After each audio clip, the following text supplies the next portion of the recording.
That's it.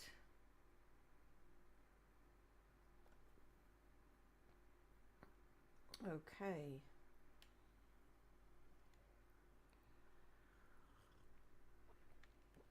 Right, I'm going to make the sound. There we go. Already down. Perfect. Now then, let's find the meeting. Got it. All right. Hi, Lauren. Hi, Tzipora. Thank you so much for coming. I'm so sorry about the late notice. I think I got a bit caught up, trying to follow what was happening in the Ukraine and things. So absolutely, I want to dedicate this learning for peace in the world and shelter and safety for the people of Ukraine, for the Jews of Ukraine. And I hope God will put wisdom into the hearts of the leaders and let them find another way to solve differences, because this is really terrible. Okay, can you hear me all right? Let me know if you can't. I'll bring the microphone a bit closer. Sometimes people complain they can't hear me so much on Zoom. Okay, so let me start with the prayer. Where's my share screen? There it is. Okay.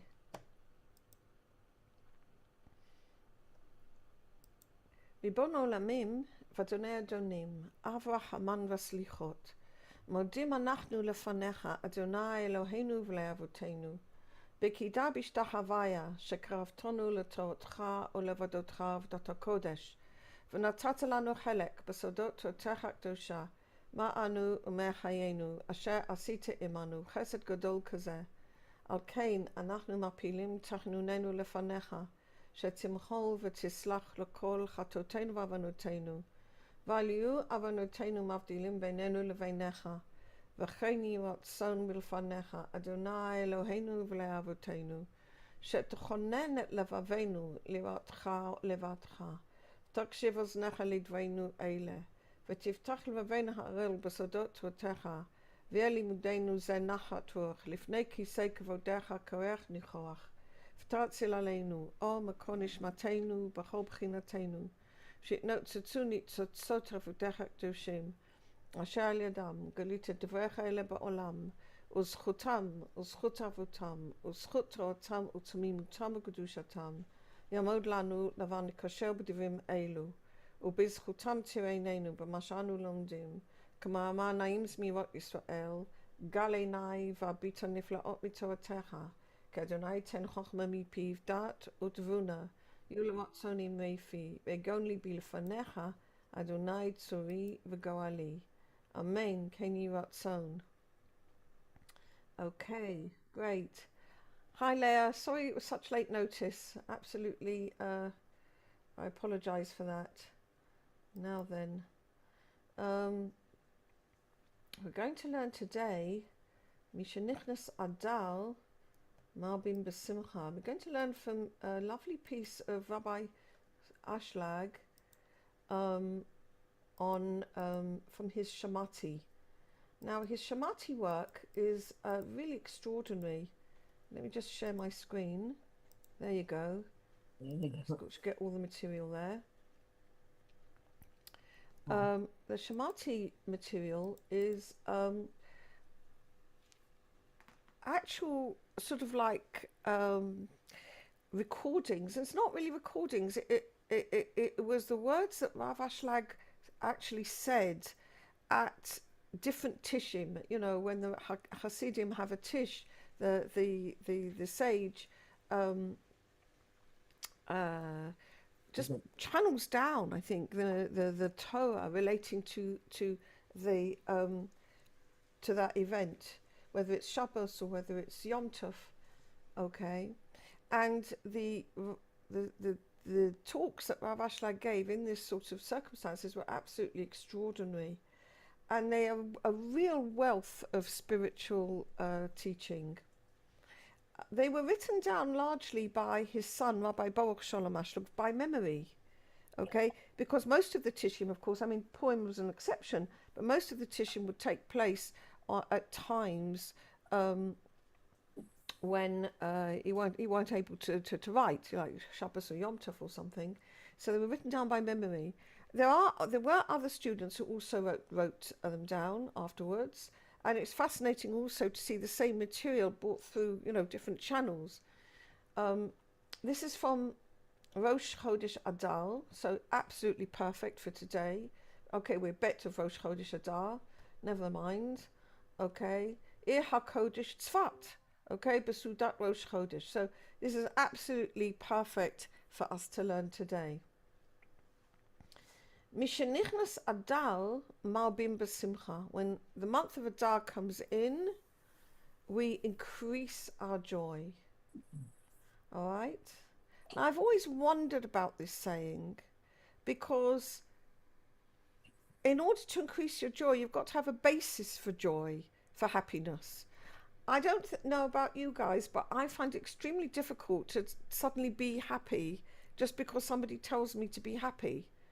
I have to have a reason to be happy. I don't find that an easy thing, just suddenly being happy, because somebody told me to be. That to me doesn't seem to me to deal with it. So I needed to understand more deeply, what does this phrase mean? Mishenichnas Adar Marbin B'Simcha. When Adar comes in, we increase our happiness. And there's different ideas about this, different perspectives. But this is from Rabbi Ashlag, and I thought it was very appropriate because it really does fit. Today is also Rosh Chodesh. Adar. So he starts off by looking at what is the month of Adar to do with, okay? Adar hainu mebchinat gvurot.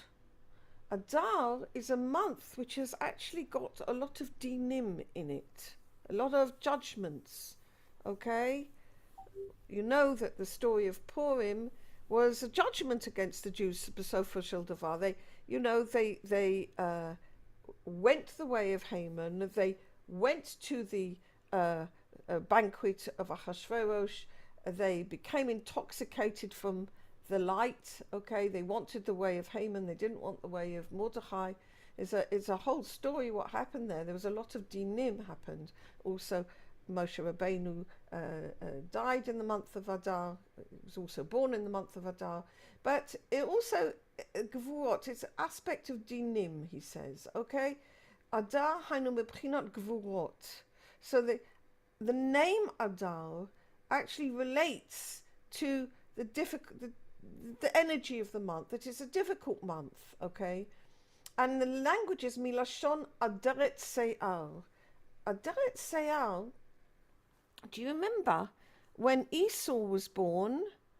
That's what he was described as having, a mantle of hair, right? He was, a mantle of hair, red hair, red mantle of hair, okay? So what's an Aderet Seyar? What is Seyar about? In the Kabbalah, the word Seyar, hair, is also related to dinim, to judgments, okay?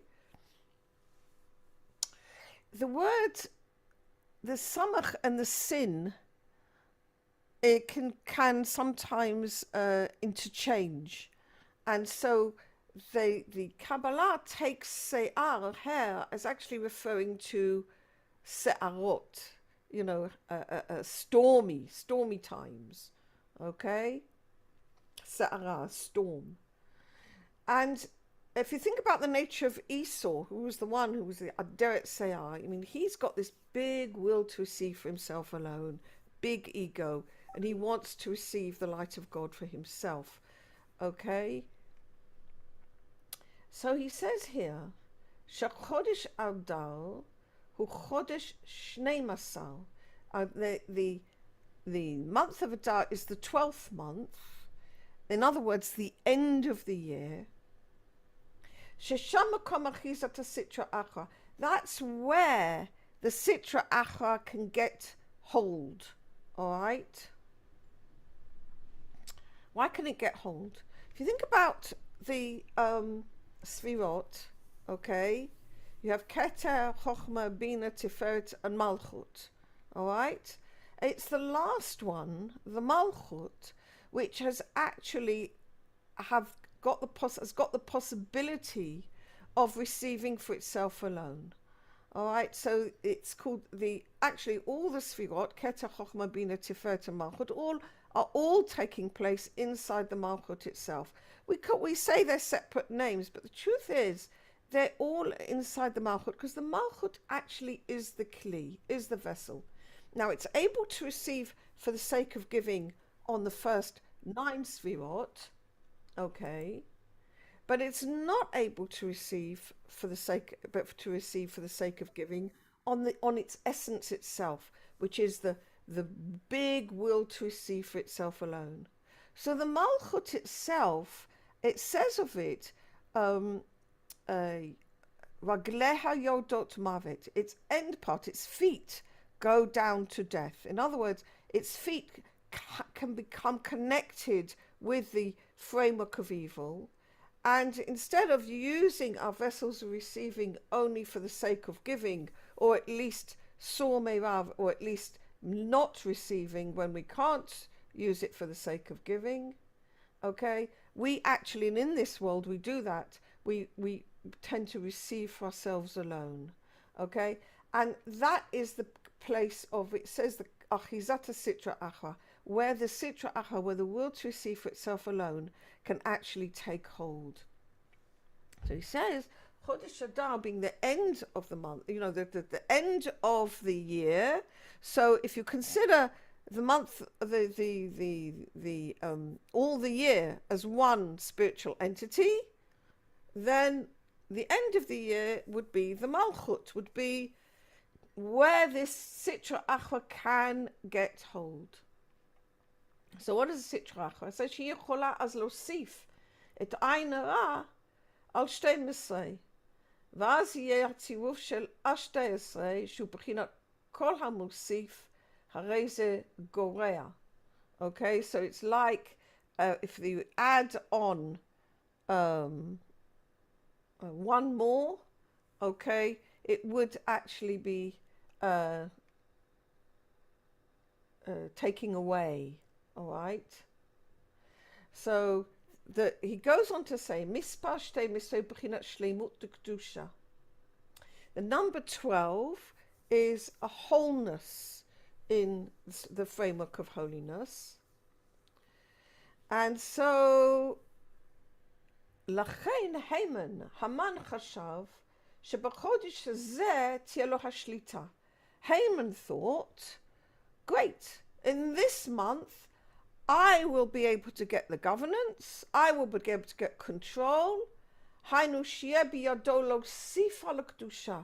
He will be able to add on his element, which is the will to receive for himself alone, onto holiness. ומרדכי רצה דווקא שיהיה בבחינת 12 ולא להוסיף. Mordechai said, no, we have to stay in holiness. We have to stay in the framework that God's given us, the framework, okay, of holiness, and not add anything. זאת אומרת, שכאן מקום ההכרעה, או לצד הקדושה, וחס ושלום להפך. In other words, in this whole consciousness of Adar, okay, we've got a choice. Are we going to choose to stay in the side of holiness, or are we going to choose to go the way of Haman? Now, this is actually absolutely equivalent to the choice of the Jews of Shushan, when they were invited to Ahasuerus' banquet. Okay? It says there that the Hashtiya Kadat, what does that refer to? The drinking was, according to the rule, ein ones, the no compulsion. And we learned in another article of Rabbi Ashlag that the time of Purim was the time of a great light coming into the world, the time of Geula, it's a time of redemption, okay? And this light was coming into the world because it was 70 years after the destruction of the first temple, in the time actually when in the time when the prophecy for the rebuilding of the temple was the second temple needed to come about. So this light of Chokhmah is present at this time when Purim takes place, okay? And there's a choice. Are we going to receive the great light for oneself alone in the way of Haman, okay? Or are we going to receive this light in the way of Mordechai? In other words, to simply acknowledge that this light is present, okay, but prefer to remain as giving, not as receiving. Stay in dveikut with HaKadosh Baruch Hu. The way of the Jew is to increase one's faith and not to be receiving. All right? So this is the aspect that Rav Ashlag is hinting at here. Okay? This month of Adar is the month of choice. Okay? When the light of God comes, how am I going to receive it? Now, before we go on with Rav Ashlag, let's just have a look at the explanation that Rav Gottlieb has given here, because his explanations are really fantastic. All right? Perush, explanation. Mitzad echad, Adar meramez al klei Kabbalah yoter gdolim. On the one hand, Adar is hinting at these vessels of receiving, which are the really biggest, okay, like we said, like Esau's vessels or Haman's vessels. And you can, like Rav Ashlag said, you can get this from the name of Adar, okay? Hamoramez al hamalchut de malchut, which hints at the last aspect of the malchut, the one which is really got that real vessel of receiving. He says that the aspect of hair is hinting at lacks. And this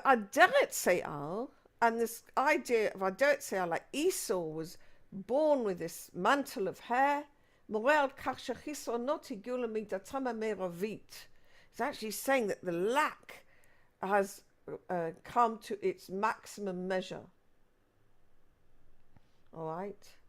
Now, when there's a lack, this opens a place for the Sitra Achra, for the other side, for the framework of evil, because it's hard for us to deal with lacks.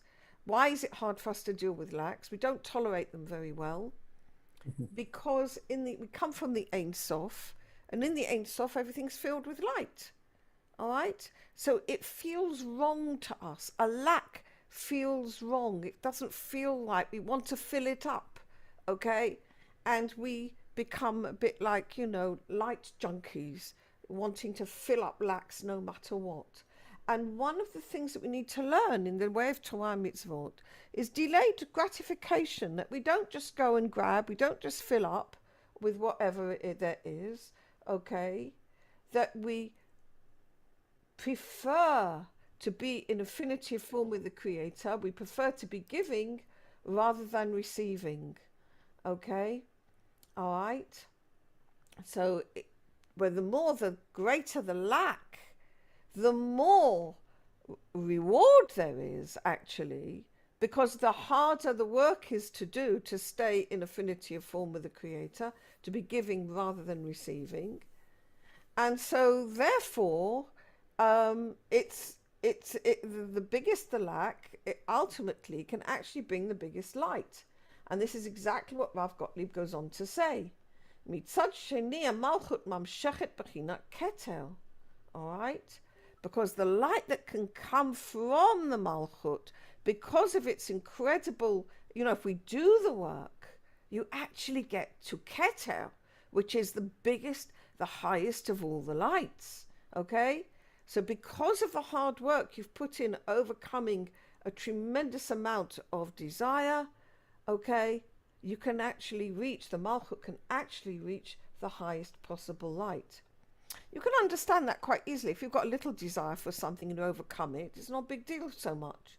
But you've got a big desire and you overcome that and you stay in holiness nonetheless, then you can actually, you receive a tremendous amount of light because you're in affinity of form with a great amount of light. So in other words, he says, מצד זה, נבחן החודש הי"ב לבחינת הכתר. The month of Yud Bet, the 12th month of the year, can actually be discerned or described as Keter, the highest of all the lights.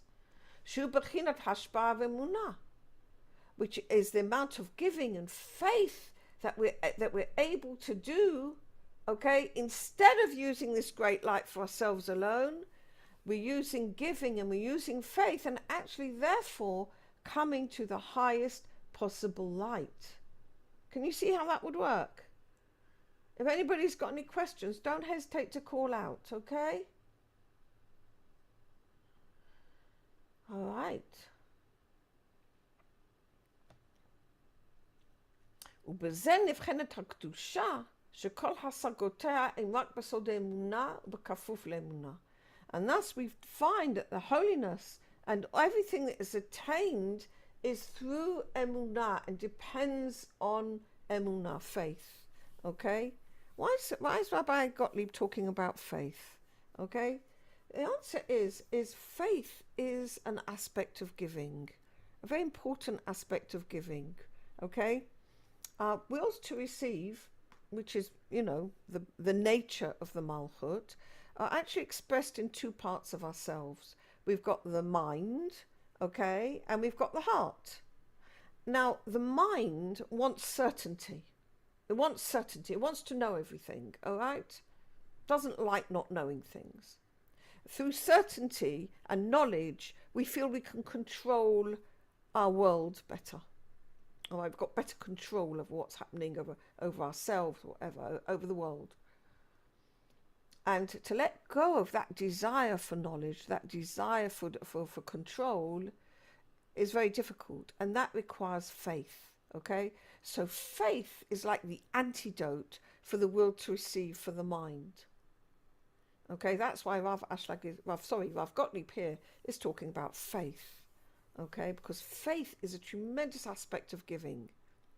The other aspect of giving, is our heart and our wills to receive comfort, pleasure, sensual pleasure, but is the desire of the heart. Okay, and the tikkun for that is giving, is being giving.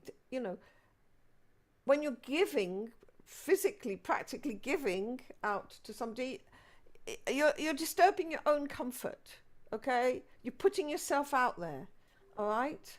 So you've got two aspects. One is giving, hashpa'ah, and the other one is faith, which is emunah.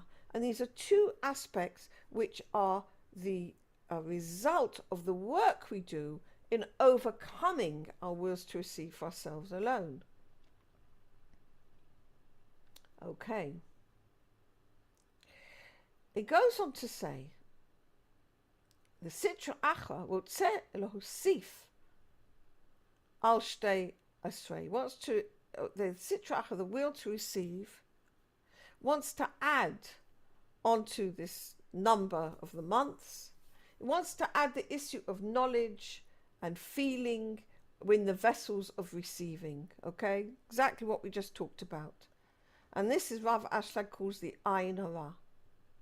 But Kol HaMosif Gorea.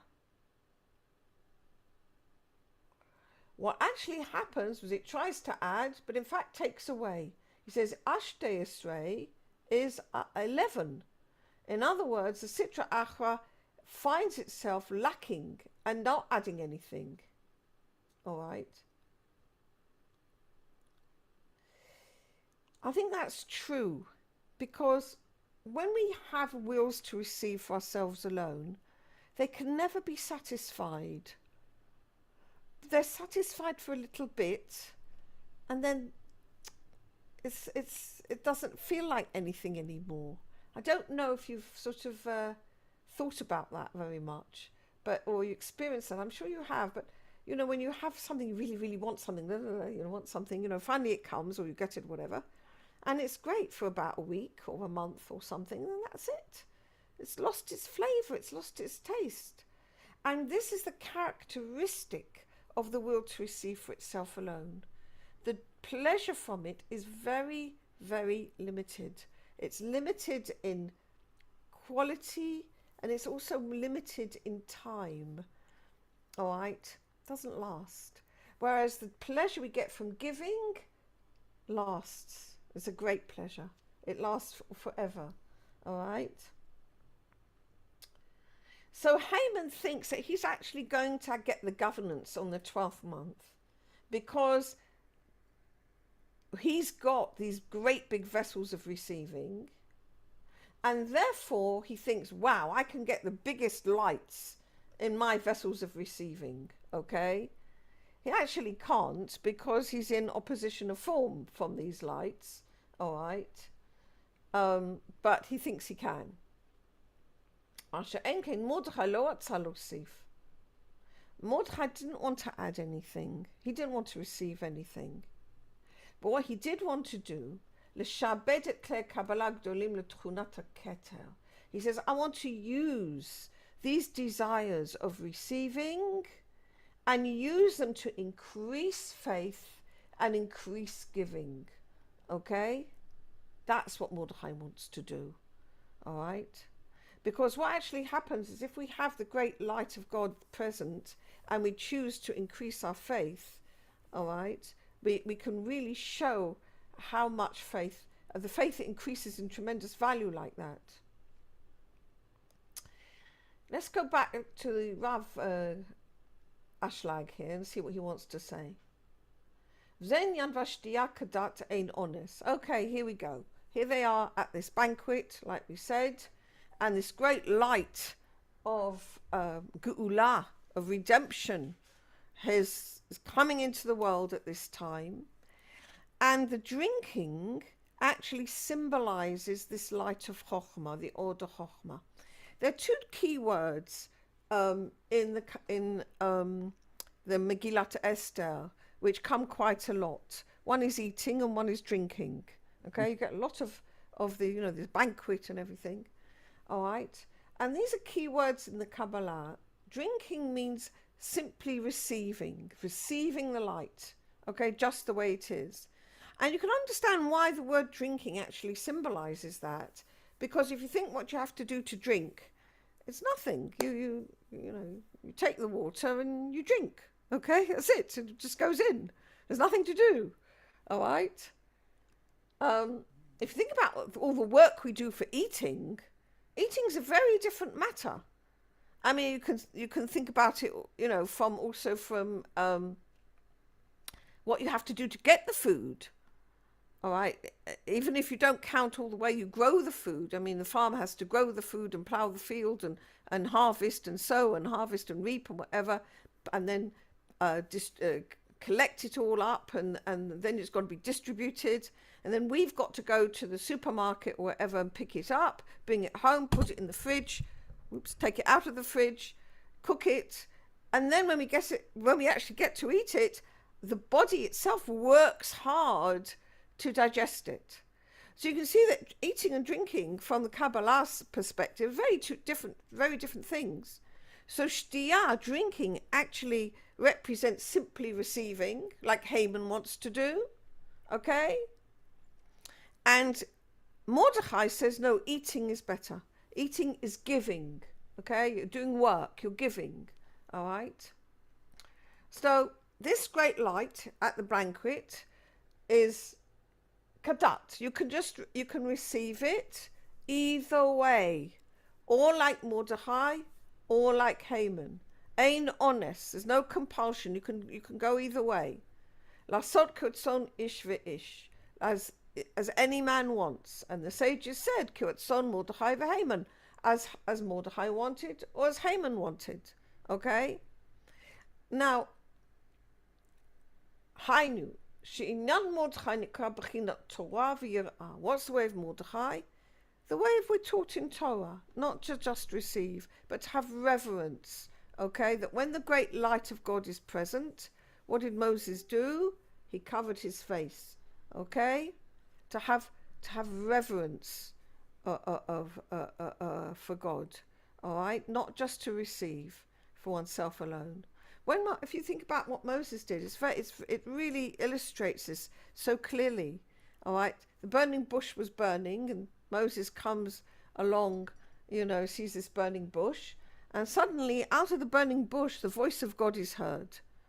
The first time in 200 years since Yaakov Avinu spoke, since God spoke to Yaakov Avinu, just before he came down to Egypt, that was the last time anybody heard God's voice.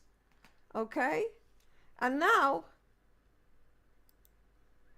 Moshe Rabbeinu hears the voice of God coming from the burning bush. What does he do? Does he go, oh, wow, terrific, and just receive? No, he didn't. He hid his face. He took a step back. He preferred emunah. He preferred reverence. Okay? And that's what Mordechai is teaching also. Mordechai is the Jew, the way of the Jew, the way of reverence, the way of giving, not the way of receiving.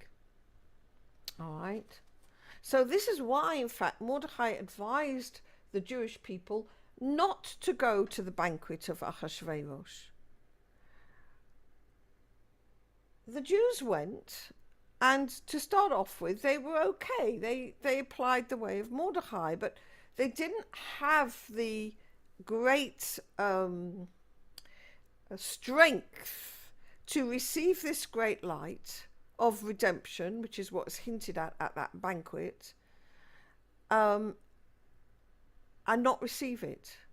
They tried, but once they began to receive it, Rabbi Ashlag writes in another article that they began to receive it, and they went the way of Haman. So the two possibilities were present at that banquet, but you have to choose, okay? It says here, the inyan of Mordechai, inyan kafa alehem har kagigit, all right? That when they were the children of Israel were standing at Mount Sinai, the awe which was upon them, okay, when they received the Torah at Mount Sinai, the 10 Commandments, and God actually spoke the first 2 commandments. It says that the mountain was like a sort of a barrel or something over them, threatening them anyhow, and therefore they received the Torah out of great awe. Okay, and he says here, "V'zoi madriga gdola kukach ad shezachu lebchinat cherut mimalach hamavet." Okay, this was such a great stage, great spiritual stage, that they merited to actually become free from the angel of death, but free from the governance of the Sitra Achra. So let's have a look at what Rav Gottlieb has to say about that. Perush. Giloy Torah al pi hayirah. The way Torah manifests is according to how much reverence there is. Okay? Or, Nomar, we could say differently, Giloy Torah wal manat litzor. The manifestation of Torah is so that we learn how to do yirah, how we learn to do reverence. What is yirah? What does yirah mean? What does it involve? Hu b'chinat masach, hanishmakev atzmo lemekabel, mechashash shelo yekabel oto litatzmo. So when the light comes, all right, instead of just receiving it, we need to put a barrier first, okay? Put a stop there, like Moses did. Put our hands up in front. Don't just receive, okay? Have the awareness that if we are just going to receive, it would be for receiving for oneself alone. So we don't want that, because we don't want to be separated from the Creator. All right?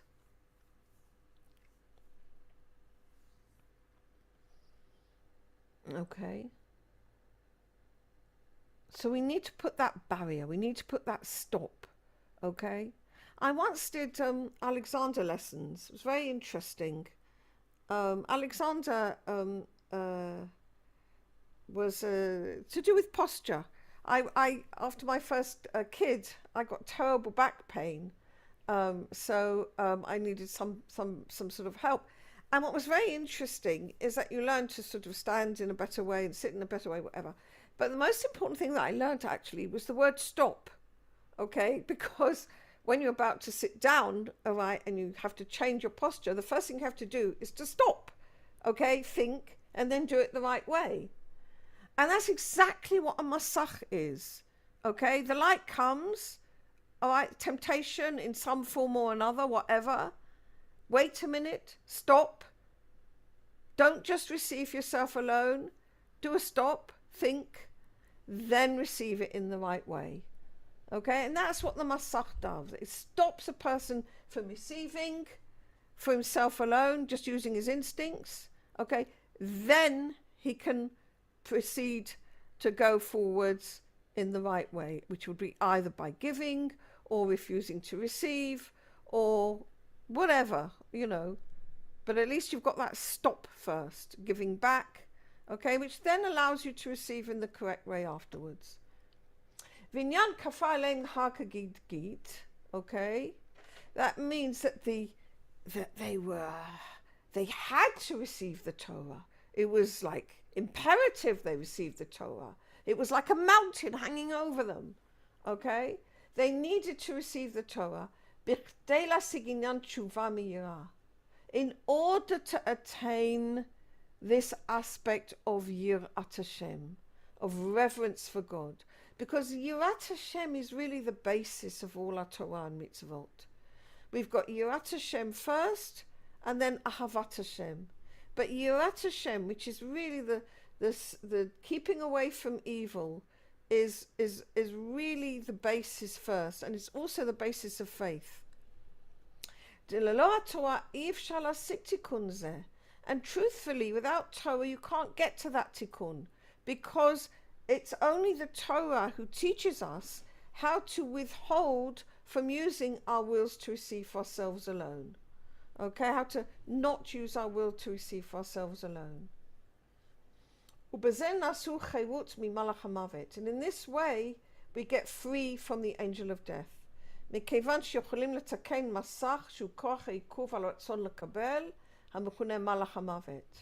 Okay?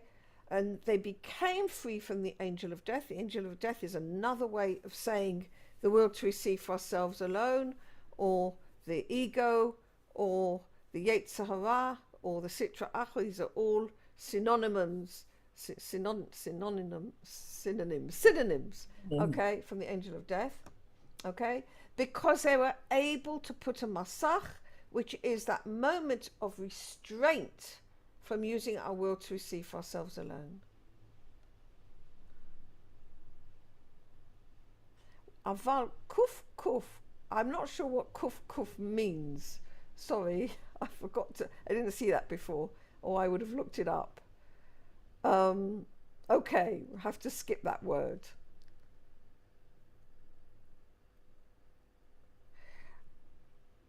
He says, okay, nevertheless, tshuva me'ahava hayta b'mei Purim, okay?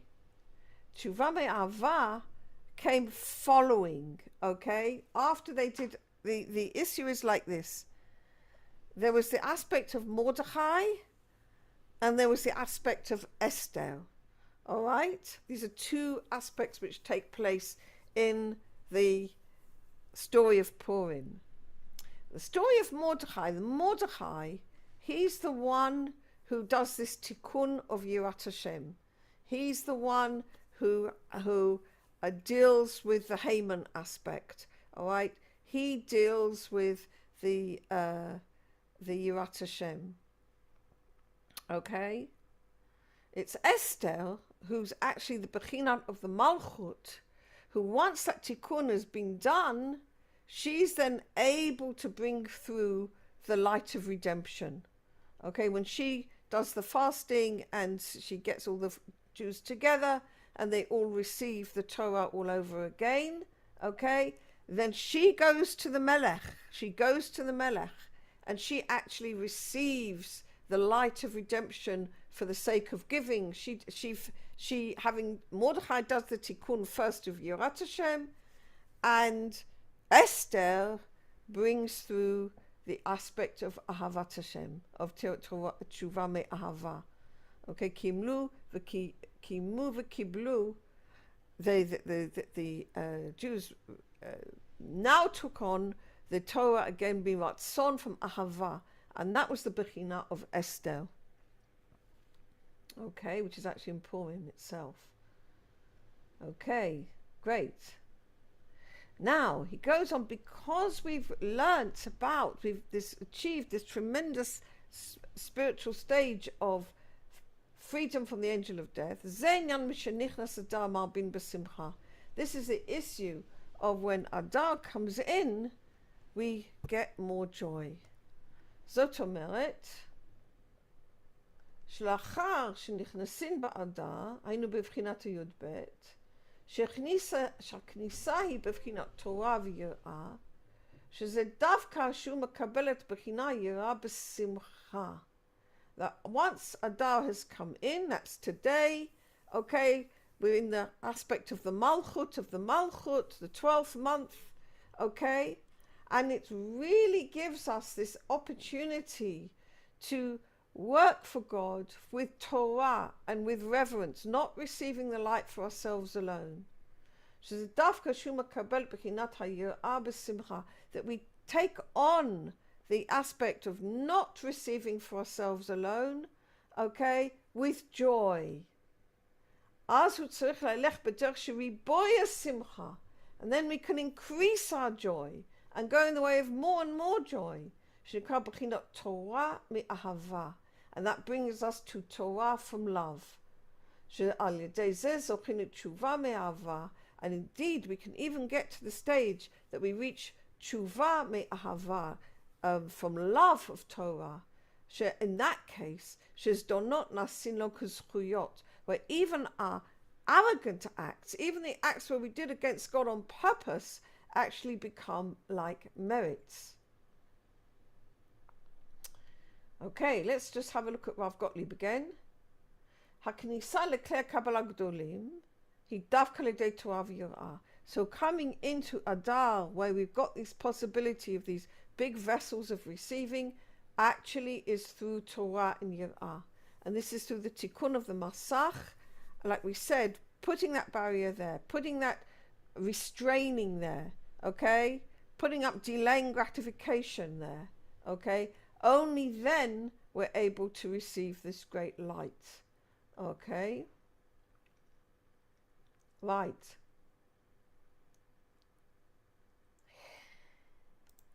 In Yamri Boya Simcha, the issue of this tremendous joy, Hayezel Inyan Sudato Shel Achashverosh, okay, was the issue of the banquet of Achashverosh. All right, why were we going to have this great joy? What's the banquet of Achashverosh got to do with this great joy? Well, it's what we said earlier. The banquet hints at Geula, hints at redemption. All right, and this was the light of redemption was coming down into the world at that time in order to bring in the energies of the Beit Mikdash, to rebuild the Beit Mikdash.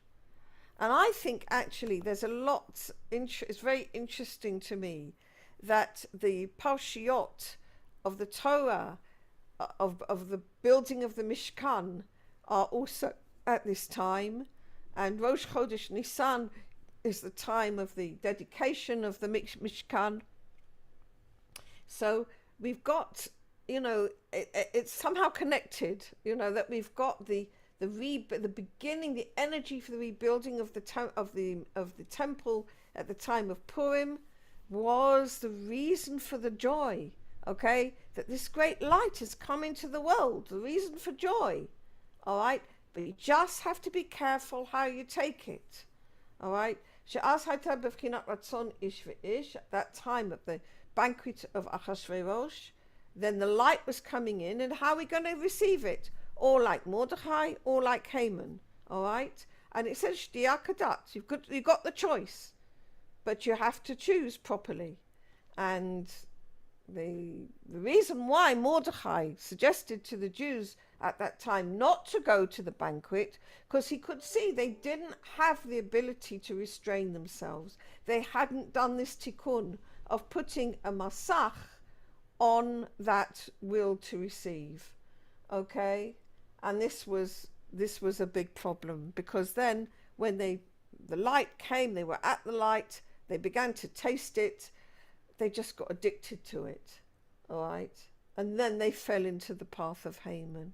And they were the ones, Rav Ashlag says in another article on Purim, that they were the ones who actually doomed or tilted the lots or whatever into to extermination, God forbid, because they themselves did away with the way of the Jews, which is the way of giving and the way of faith, and not just taking.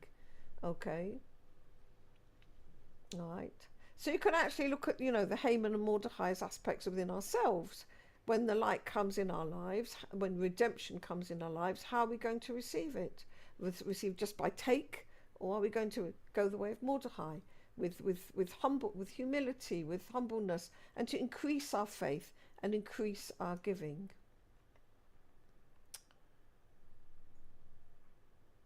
All right.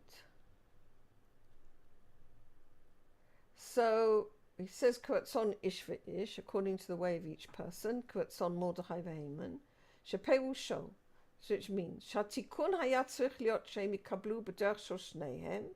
The tikkun ultimately needs to be that both these forces come into play. Hainu ha'orot da Haman, in other words, the big lights, okay, that Haman wanted, but the kelim de Mordechai, using the vessels of Mordechai. In other words, in the ultimate, in the way of the redemption, that will be that we receive the great light of redemption, but only using the aspect of giving.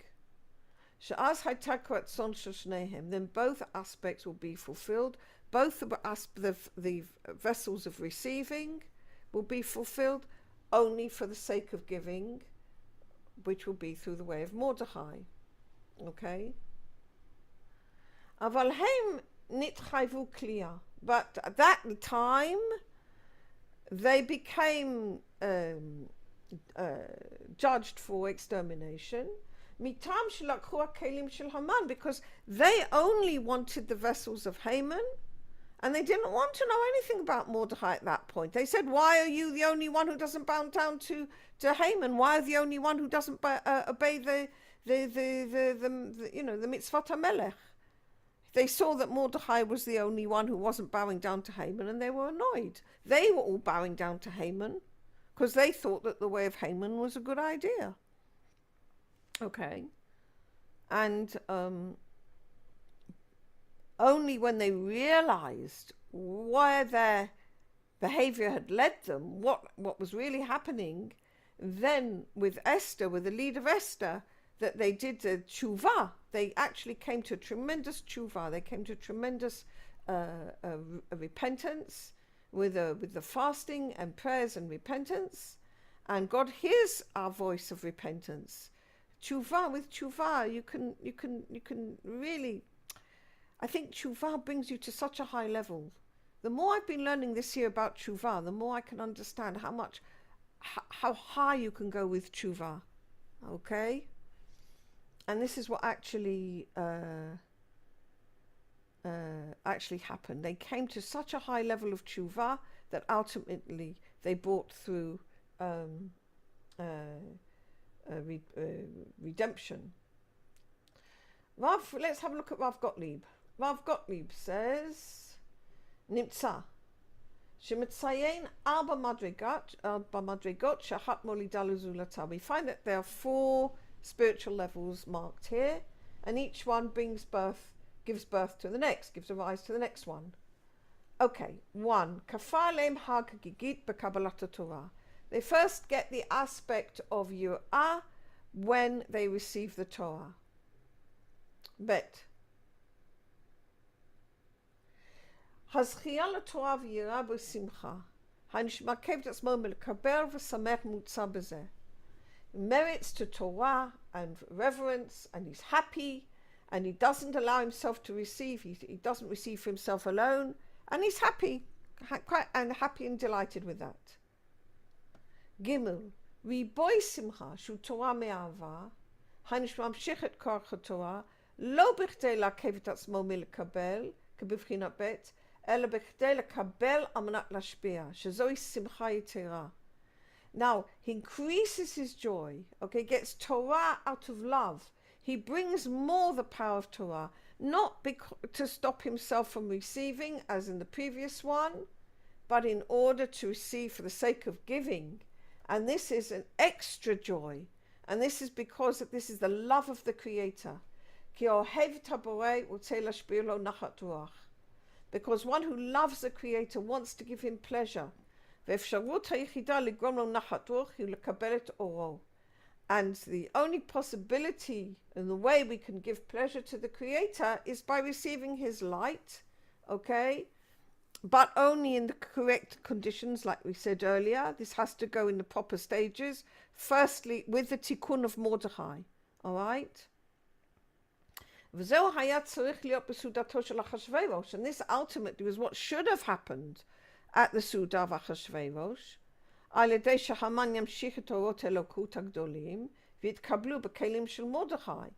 That Haman would bring down these godly lights, okay?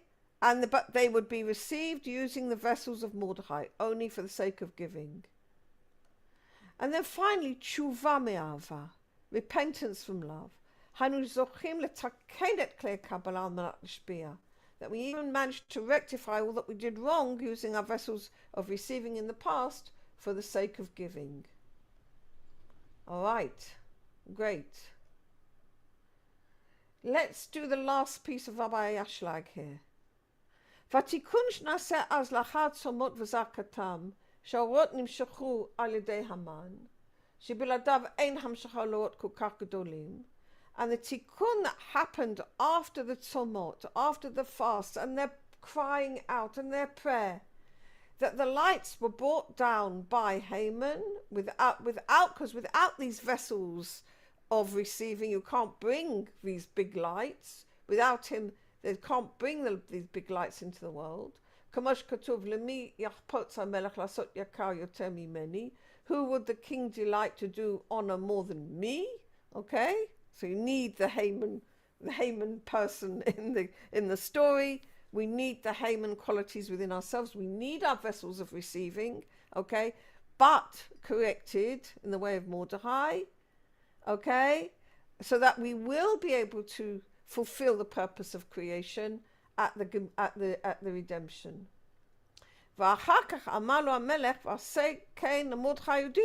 And then the king said, okay, go and do everything you said to Mordechai Yehudi. In other words, to use the vessels of Mordechai to bring these big lights.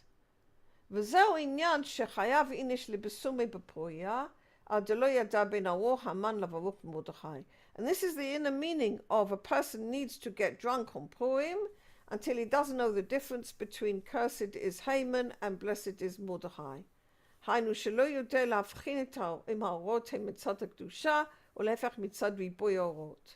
Or whether the light is coming from the side of holiness or from the side of lots of light. What does that mean? Both are holy, okay, here, all right? But is it from the aspect first of the tikkun, that I'm not receiving for myself alone and I'm happy of that? Or because I'm using the vessels of Haman with the tikkun of Mordechai that is receiving only for the sake of giving? Both would be good. Okay?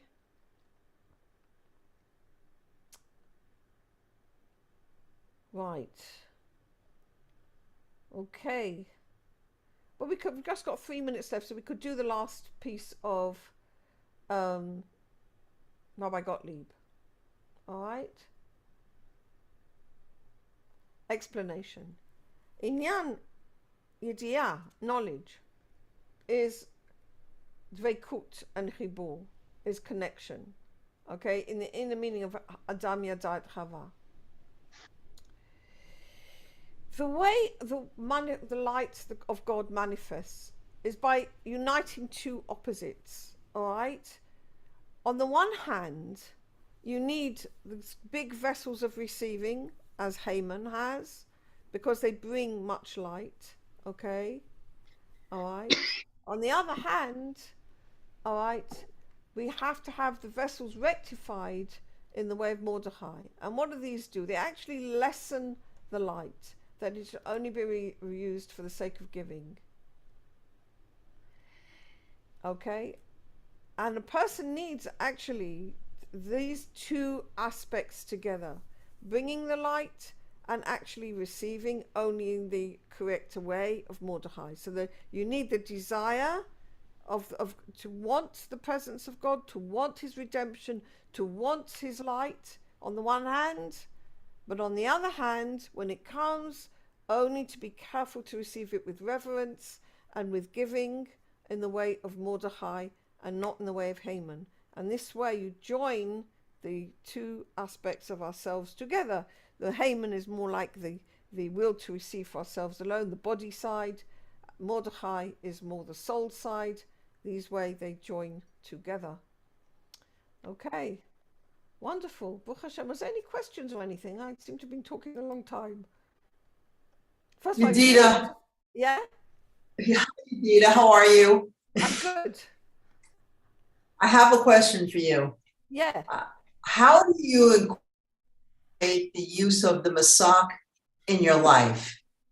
Like sometimes it gets confusing. You go in to buy, say for example, you go in to buy a car, right?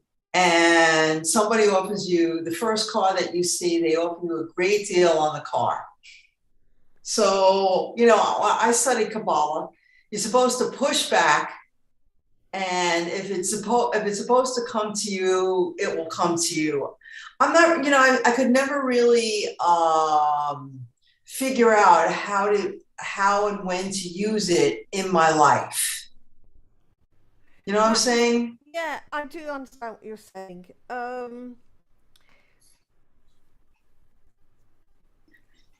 I think it's not necessarily in an action like that. I mean, it depends why you're buying the car. It all depends with motives, really. Because if the motive is an ego motive, okay, is feeding my egoism, all right, which is my will to receive myself alone, then you definitely want to put masach there and say, stop, wait a minute, I don't think this is right, put a stop, okay, and then push back. Do you see what I'm saying? If it's just a necessity, because buying a car can be a necessity, you might need a car, all right, and then if you've got a good deal on the car, nothing wrong with that. There's no problem with that, okay. If something which is necessity doesn't count, it's neither your will to receive for yourself alone, neither is it your Yetzer Tov. What's necessity? Like being physical in this world, we need what we need. We need the physical clothes, food. Clothes, food, and it depends where you live if you need a car or not. I can manage very nicely in Sfat because it's not a place where you need a car, but I can imagine that if you lived, or certainly most places in America, as far as I understand, you can't manage without a car. Depends where you live. Okay, so a car could be simply a necessity, which means it's neither positive or negative. It's just one of those things like brushing your teeth, something you have to do. Okay, but a masach is much more when my will to receive is involved, my ego is involved in some way. Okay, it can even be something silly, like it's time for me to go daven, and I want to be lying in bed, all right, Okay, then I have to put a masach on my will to receive for lying in bed and get up and do what I need to do. Okay, that's when my ego is involved, then that's where you need to put the masach. Usually, though, it's not that simple. Like, I went to buy a car because I need a car, Right. but I still bought the car that I thought that I liked. I liked the way it looked. I'm a visual person. I'm an artist. I didn't, I probably could have bought a cheaper car, if I was like, I wasn't buying it to glorify myself in any way or whatever. It was still something, I wanted to buy something that would be easy to take care of. I wouldn't have to take it to the shop all the time. But it was, nothing is that cut and dry. Yeah. Yeah. You know what I mean? I do. It sounds okay to me. I mean, you weren't hurting anybody else. It seems fine to me. It sounds to me like a good idea. I know this is a simplistic. It's a simplistic example. Listen, if you feel in any way, worried about having the car, you can always use it for a few mitzvahs. Make it into a mitzvah car. That's very true. I could. Which I do. Then you can change things into a mitzvah. You make it into a mitzvah car.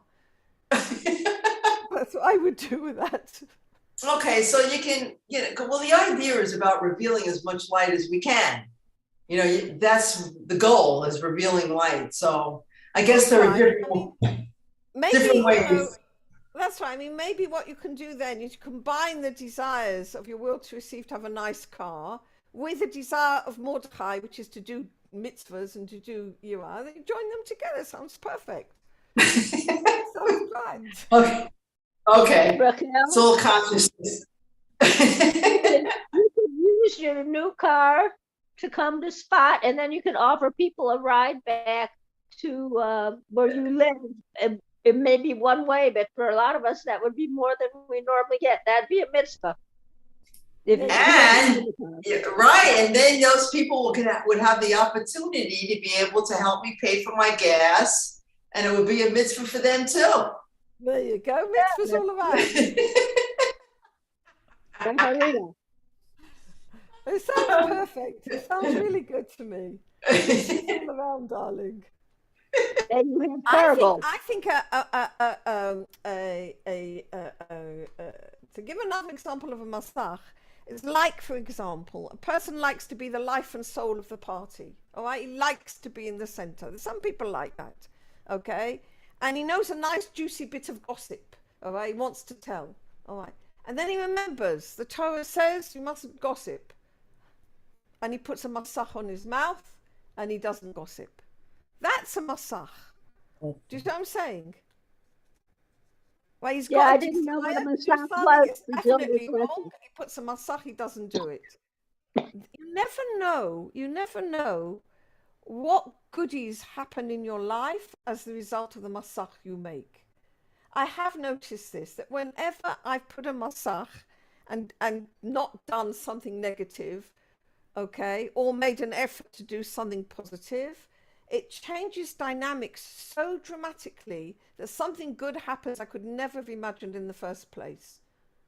Mm-hmm. It really, really, really works because you're absolutely getting out of the framework of evil and into a totally different dynamic. It's a really different dynamic. And you don't know in advance what it's going to be. Mem Samik Kuf Masach. Masach. Mem Samach Kuf. No, Mem Samach Kaf, sorry. I'll put it on the chat. How do you do chat? Absolutely. Mem Samach Kaf. Got it. Thank you. Okay. If anybody's got Tapestry for the Soul, there's quite a lot about it in there. There you go. Masach. Okay. I'm looking for chat. It's in lesson 8. A masach is like a restraint, right? Very Would you much say? so.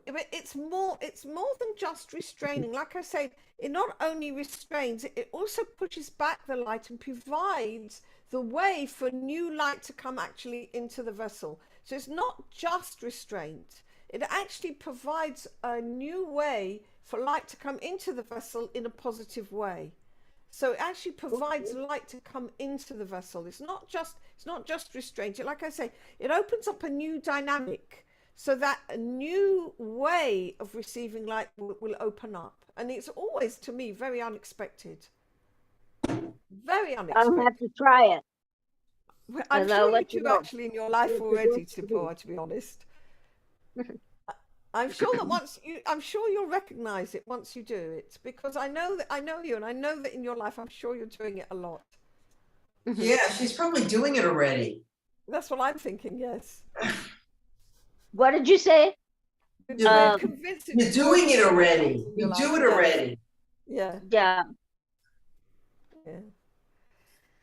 All right, my sweet ones, I really want to thank you all, because it was extremely late that I even thought about doing what I'm doing. And I don't know, it was very, very, very windy up here today. And super windy. I live right on the top of Har Kanan, and the noise around the house was tremendous. And I just sort of like got a bit lost in that and time and didn't really know what I was doing. I was very grateful to meet you all. Good thing that you decided to come and join us together. Yeah, it's wonderful. Oh, thank you. All right, Thank you. Okay, everybody. Thank you Chodesh so Tov, much. Shabbat Shalom. Shabbat Shalom and Chodesh Tov. Chodesh of Shabbat Simcha. Shalom v'Chodesh Tov. Okay. Take care. Okay, sweetie pie. Shabbat Shalom. Shabbat. Oh,